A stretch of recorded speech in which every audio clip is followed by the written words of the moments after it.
ओम शांति। 25 जुलाई 2025। मीठे मीठे बाबा अपने मीठे मीठे बच्चों को शिक्षा दे रहे हैं। आज मुख्य बात पहले आते ही बाबा पढ़ाई की कह रहे हैं कि बस पढ़ाई की ही हमें फ़िक्र रखनी है। फ़िक्र अर्थात ये दुनियावी टेंशन की तरह नहीं, लेकिन जो है अपना अटेंशन जो है इसकी तरफ रखना है।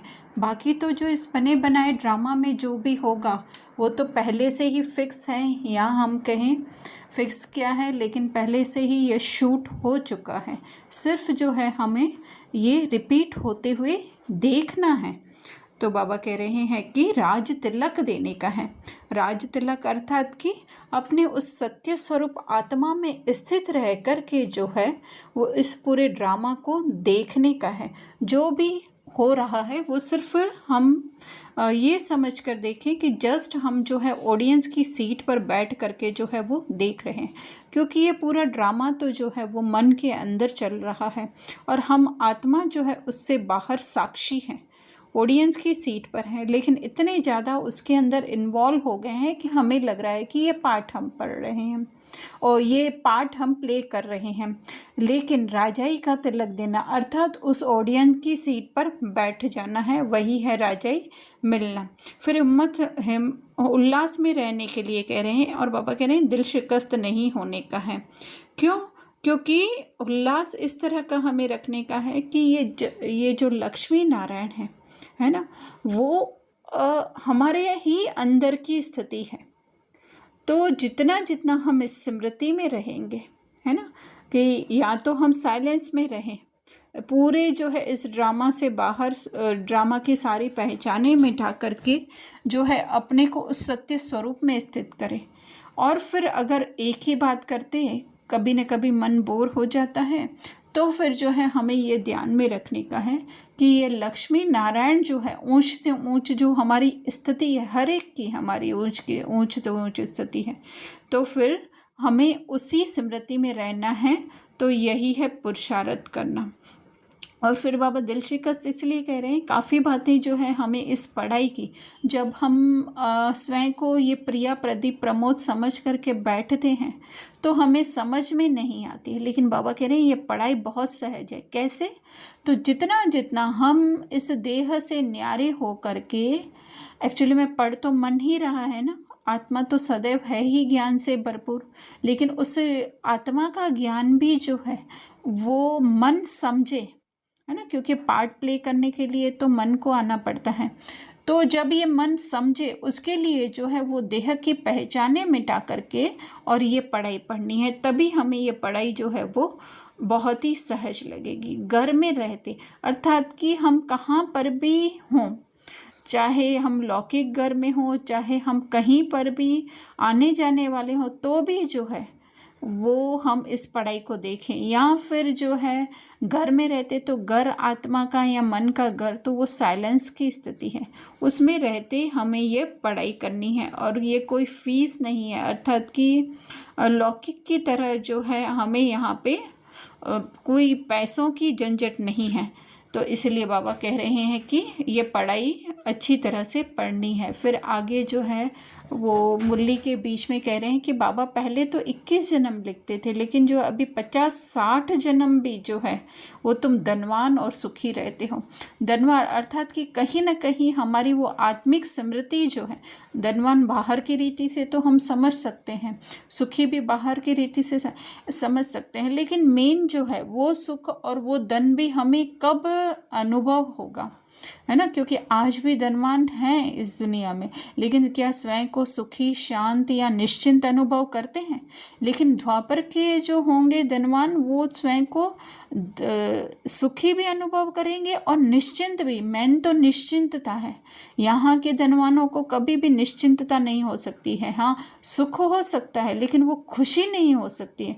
तो वो बाबा कह रहे हैं कि तुम्हें 50-60, क्योंकि कहीं ना कहीं एकदम से तो हमारी आत्मिक स्थिति जो है वो गुम नहीं हो जाएगी ना, तो इसके लिए कह रहे हैं। तो बाबा कहते हैं बल पतित बंधे, मतलब भले तुम देह के बान में आते हो लेकिन फिर भी ये आत्मा का धन तो बहुत रहता है, लेकिन ये अभी तो जो है वो तमो प्रधान एकदम से बन गए, अर्थात अपनी सत्य स्वरूप को बिल्कुल ही भूल गए हो, तो दुख अधिक से अधिक शुरू होता है। फिर कई बच्चे जो हैं वो बाबा के जो हैं जैसे माताएं होती हैं तो उनको मोह ज़्यादा होता है। मोह अर्थात कहीं ना कहीं इस ड्रामा में इन्वॉल्वमेंट उनकी होती है, या देह में, पार्ट में, रोल में।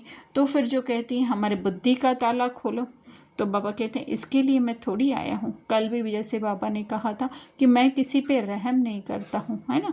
ये जस्ट जो बाबा पढ़ाई पढ़ाते हैं वही जो है उनका बुद्धि का थाला खोलना है, रहम करना है, मेहरबानी है, कृपा है, आशीर्वाद है, जो कहें हम वो कह सकते हैं इसको है। तो बाबा कह रहे हैं कि महाराजा महाराजी, अगर सबका बुद्धि का ताला खोलूँ तो सब महाराजा महारानी बन जाए। तो बाबा कह रहे हैं कि ऐसा तो नहीं होगा कि सतयुग में सब आ जाएंगे, क्योंकि अगर उनको बातें समझ में आ गई, कुछ तो ड्रामा भी है ना, इसीलिए बाबा कह रहे हैं ड्रामा अनुसार ही समय पर सबकी बुद्धि का ताला जो है वो खुलेगा, है ना। और ऐसे ही वो ड्रामा भी नहीं खोलेगा, हो सकता है किसी के केस में ऐसा हो, लेकिन जो है पुरुषार्थ तो फिर भी करना पड़ता है ना। तो इसीलिए बाबा कह रहे हैं ड्रामा के ऊपर भी है। फिर बाबा कह रहे हैं कि याद में तो अच्छे अच्छे महारथी भी फेल हैं। महारथी मतलब जो समझते हैं स्वयं को महारथी, अर्थात जिनकी हो सकता है स्पीच अच्छी हो, या जिनके भाषण का प्रभाव बहुत पड़ता हो, या फिर जिज्ञासु जिसके पास बहुत आते हों। तो बाबा कह रहे हैं पढ़ाई तो सहज है, लेकिन याद का जौहर नहीं होगा तो ज्ञान तलवार चलेगी नहीं, अर्थात कि वो ज्ञान जो है वो उनकी बुद्धि को टच नहीं होगा, है ना। बाबा कहते हैं कि बाबा फिर थोड़ा बांदेली माताओं के लिए भी कह रहे हैं कि वो रहती हैं बंधन में, लेकिन फिर भी जो है बाबा को कभी देखा नहीं है, फिर भी इतना याद करती हैं कि उनके याद से जो है प्रेम के आंसू आ जाते हैं। तो वो आंसू जो है वो मोती बन जाते हैं, अर्थात कि जो है यहाँ पर भी हम कह सकते हैं कि जैसे कि उनकी बुद्धि का ताला खुल जाता है, या फिर कहें कि वो हर ज्ञान की बात जो है वो समझने लगती हैं।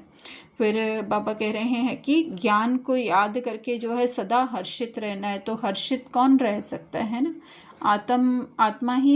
आत्मा की स्थिति में ही मन जो है वो सदा हर्षित रह सकता है, और वो तब हो सकता है जितना जितना हम ज्ञान को धारण अर्थात समझ करके उसको अपने जीवन में इम्प्लीमेंट कर पाए। फिर बाबा कह रहे हैं कि कभी भी गंदे बाइस्कोप नहीं दिखना है। ये बहुत अच्छी बात आज बाबा की है कि बाइस्कोप को क्यों बाबा गंदे कह रहे हैं, क्योंकि एक तरफ जब हम साइलेंस में जाने का अभ्यास कर रहे हैं, अर्थात कि जो हमारे आसपास की दुनिया है, प्लस जो हमारे मित्र संबंधी हैं, यहाँ तक कि परिवार है, और सबसे बड़ी बात कि यहाँ तक कि जब हम अपने इस देह को भी भूलने का अभ्यास कर रहे हैं, तो फिर जो ये बाइस्कोप होते हैं उसमें जो है वो हमारी बुद्धि जो है वो आकर्षित हो जाती है, क्योंकि अभी इतनी हमारी आत्म अभिमानी स्थिति नहीं हुई है। तो कहीं ना कहीं वो जो है आकर्षित करता है, और कभी कभी ऐसा खींच लेता है बुद्धि को, क्योंकि बुद्धि इन सब से फ्री होना चाहती है ना। फ्री होगी तभी वो साइलेंस में स्थित हो सकेगी।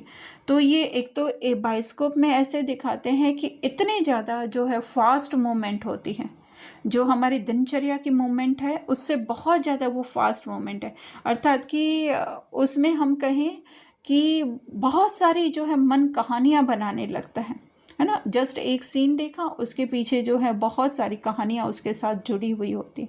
तो इसके लिए बाबा कह रहे हैं कि कभी भी अपवित्र, है ना, देह के हिसाब से तो होता ही है ब्रह्मचर्य टूटना वगैरह, नहीं तो भी जो है वो कहीं ना कहीं आकर्षित होना, प्लस जो है कहीं ना कहीं बंधन में भी फंस जाते हैं। तो इसके लिए बाबा कह रहे हैं अपने संकल्पों को, है ना, हो सकता है किसी की ब्रह्मचर्य की धारणा हर एक की ना टूटती हो, लेकिन फिर भी जो है संकल्प तो कहीं ना कहीं ड्रामा में फंसते हैं ना। तो इसके लिए बाबा कह रहे हैं कि गंदे बाइस्कोप नहीं देखना है ना। तो ज़रूरी नहीं है कि हम लोग जो है वो सिनेमा हॉल में ही जा कर के देखें, पर कहीं ना कहीं हमारी मोबाइल में भी जो है वो कुछ न कुछ देखने का अगर है तो वो भी जो है उससे भी जो है दूर रहना है। वरदान में बाबा कह रहे हैं, लौकिक को अलौकिक में परिवर्तन कर सर्व कमजोरियों से मुक्त होने वाले मास्टर सर्वशक्तिमान भव। तो लौकिक भी जो है हमें मिला हुआ है, तो वो भी ड्रामा के अंदर है ना।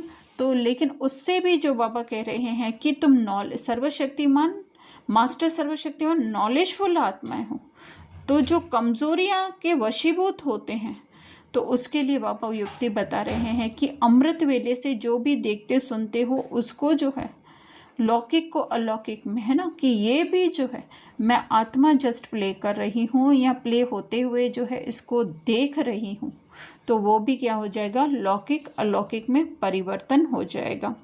फिर हम किसी के भी कांटेक्ट में आएंगे, है ना, क्योंकि गृहस्थ व्यवहार में रहने वालों को तो ज़रूर सबके कांटेक्ट में आना होता है, जो कि पूरे के पूरे देह अभिमान से भरे हुए होते हैं। तो भी जो है बाबा कह रहे हैं तमोगुणी वाइब्रेशन, क्योंकि उनके वाइब्रेशन कैसे होते हैं, बिल्कुल ज्ञान बिना के होते हैं, तो भी जो है हम कमल फूल समान, अर्थात कि उसका असर जो है वो हमारे ऊपर नहीं होगा, उसमें रहते हुए भी, कीचड़ में रहते हुए भी न्यारे, अर्थात कि स्वयं की आत्मिक स्थिति में होंगे। स्लोगन है, सर्व को संतुष्ट करो तो पुरुषार्थ में स्वतः हाई जंप लग जाएगा। तो सर्व को संतुष्ट हम कैसे कर सकते हैं, रोल में तो हो सकता है हम हर किसी को संतुष्ट न कर पाए, लेकिन सर्व की उस सत्य स्वरूप को तो हम देख सकते हैं ना, तो वही है सर्व को संतुष्ट